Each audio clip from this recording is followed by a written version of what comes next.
এটা কি করলেন হিরো আলম?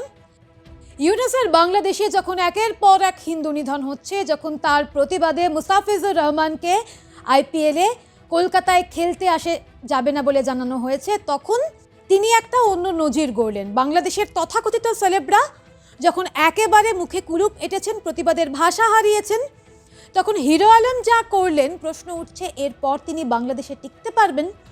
বাংলাদেশের জনপ্রিয় কন্টেন্ট ক্রিয়েটর আশরাফুল হোসেন ওরফে হিরো আলম, এপার বাংলাতেও তার ভিডিও বেশ ভাইরাল হয়। মানুষ তার ভিডিও নিয়েই হাসাহাসি করে, আবার কাউকে নিয়ে মজা করতে হলে ব্যঙ্গ করে বলা হয়, তোকে তো হিরো আলমের মতো লাগছে। না, এটা যদিও একেবারেই কাম্য নয়, কারণ কোনো রকম বডি শেমিংকে প্রমোট করা উচিত নয়। তিনি অভিনয়ের পাশাপাশি গায়ক, আবার রাজনীতিটাকেও তিনি বেশ ভালোবাসেন। জনতার ভোট পেয়ে নেতা হওয়ারও ভারী শখ তার। এর আগে একাধিকবার তিনি ভোটে লড়েছেন, যদিও রেকর্ড হারে সর্বনিম্ন ভোট পেয়ে ধাক্কাও খেয়েছেন, কিন্তু তিনি আশা ছাড়েননি। আসন্ন নির্বাচনেও তিনি প্রার্থী হচ্ছেন বলে জানা গিয়েছে। তবে এই মুহূর্তে যখন বাংলাদেশ এতটা উত্তাল, যখন ক্রমশ সেখানে হিংসার পরিস্থিতি বেড়েই চলেছে, তখন হিরো আলম যা করলেন তা কিন্তু একটা নজির স্থাপন করল। যখন বাংলাদেশের অন্যান্য তারকারা কার্যত প্রতিবাদ থেকে অনেকটা দূরে রয়েছে, যখন তারা নিজেদের গা বাঁচিয়ে চলছে, তখন হিরো আলমের এই পদক্ষেপ তাকে নিয়ে হাসি ঠাট্টা করার আগে দুবার ভাবাতে বাধ্য করবে সকলকে। নিজের দেশে যখন এরকম এক অরাজকতা চলছে, তখন দেশে থেকে তার বিরুদ্ধে কথা বলার এই সাহস কোথা থেকে পেলেন হিরো আলম? উঠছে প্রশ্ন। মুস্তাফিজুর রহমানকে আইপিএলে কেকেআর থেকে বাদ দেওয়া নিয়ে যখন বাংলাদেশের অনেকেই ভারতের দিকে আঙুল তুলছেন, তখন তিনি তাদের দিকেই কটাক্ষ করে পোস্ট দিয়েছেন সোশ্যাল মিডিয়ায়। কি লিখলেন তিনি? আসুন দেখাই সেই পোস্ট। নিঃসন্দেহে বাংলাদেশে থেকে বাংলাদেশের বিরুদ্ধে কথা বলার সাহস লাগতো, যে সাহস এতগুলো দিনে অন্য কেউ দেখাতে পারেননি, কিন্তু হিরো আলম সেটাই করে দেখিয়েছেন। মুস্তাফিজুর রহমানকে নিয়ে যখন ভারতের বিরুদ্ধে হাজার একটা কথা বলা হচ্ছে, তখন তাদের উদ্দেশ্যেই প্রশ্ন তুললেন হিরো আলম। তিনি জানতে চেয়েছেন, যারা প্রতিনিয়ত ভারতের বিরুদ্ধে কথা বলেন, মুস্তাফিজুর ভারতে খেলতে না গেলে তাদের তো খুশি হবার কথা, কিন্তু তাহলে এরকম একটা পরিস্থিতি যখন সত্যি হয়েছে, তখন তারা এরকম বিরূপ প্রতিক্রিয়া কেন দিচ্ছেন? নিজের পোস্টে সোজাসুজি তিনি লিখেছেন, আমার মাথায় ঢোকে না, ভারতকে আপনারা যখন এত ঘৃণা করেন, তাহলে সেই ভারতীয় লিগ থেকে মুস্তাফিজুর রহমানকে যখন বাদ দেওয়া হলো, তখন তো আপনাদের খুশি হওয়ারই কথা, আপনারা রেগে যাচ্ছেন কেন? খুবই গুরুত্বপূর্ণ এবং একেবারে যথার্থ জায়গাগুলোকেই তিনি সামনে এনেছেন। গত বছরে মাইলস্টোন কলেজে যখন বিমানের যে ঘটনাটি ঘটেছিল, তখন গুরুতর দগ্ধ এবং আহতদের চিকিৎসায় সহায়তা দিতে যখন ভারতের চিকিৎসক দল ঢাকায় এসে সেবা প্রদান করেছিল, তখন বাংলাদেশের মানুষদের ভারত বিদ্বেষী এই বক্তব্য কোথায় ছিল? তখন কেন বাংলাদেশের এই সমস্ত মানুষ বলেননি যে তারা ভারতের পরিষেবা নেবেন না?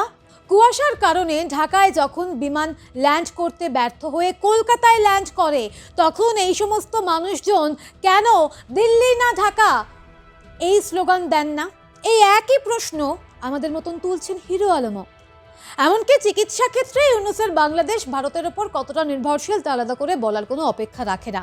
প্রতি বছর লক্ষ লক্ষ বাংলাদেশি ক্যান্সার, হৃদরোগ, কিডনি রোগ, নিউরোলজি, অর্থোপেডিক্স এবং অন্যান্য জটিল সার্জারির জন্য ভারতে যান উন্নত, সাশ্রয়ী এবং সহজলভ্য স্বাস্থ্যসেবা পাওয়ার লক্ষ্যে। তখন আপনারা কেন বয়কট ভারত, বয়কট ভারতের হাসপাতাল এটা বলেন না? না না না, দিন দরিদ্র বাংলাদেশের ভারত নির্ভরতা এখানেই শেষ নয়, আরও অনেক জায়গাতেই ভারতের কাছে ভিক্ষার ঝুলি নিয়ে হাজির হতে হয় ওপার বাংলাকে। উচ্চশিক্ষার জন্য যারা ইউরোপ আমেরিকা যাওয়ার স্বপ্ন দেখতে পারে না, তারা ভারতে গিয়ে ডিগ্রি নিয়ে আসে এবং আইসিসিআর স্কলারশিপের মাধ্যমে বাংলাদেশ থেকে প্রত্যেকটা বছর 500 জন শিক্ষার্থীকে বিনা খরচে ভারতে পড়ার সুযোগ করে দেওয়া হয়। তখনও কিন্তু বাংলাদেশ বলেন না দিল্লি না ঢাকা, তখনও কিন্তু বলে না তারা এই সুযোগ নেবে না। কি অদ্ভুত বিচার না? ভারতের সব গ্রহণ করবেন, আবার ভারতের পতাকাকেই অসম্মান করবেন। একের পর এক সংখ্যালঘু বাংলাদেশে প্রাণ হারাবে, ভারতের হাইকমিশনের বাসভবনে অগ্নিসংযোগের ঘটনা ঘটবে, আর ভারত সব কিছুতেই তাহলে চুপ থাকবে, কোনো পদক্ষেপ নেবে না।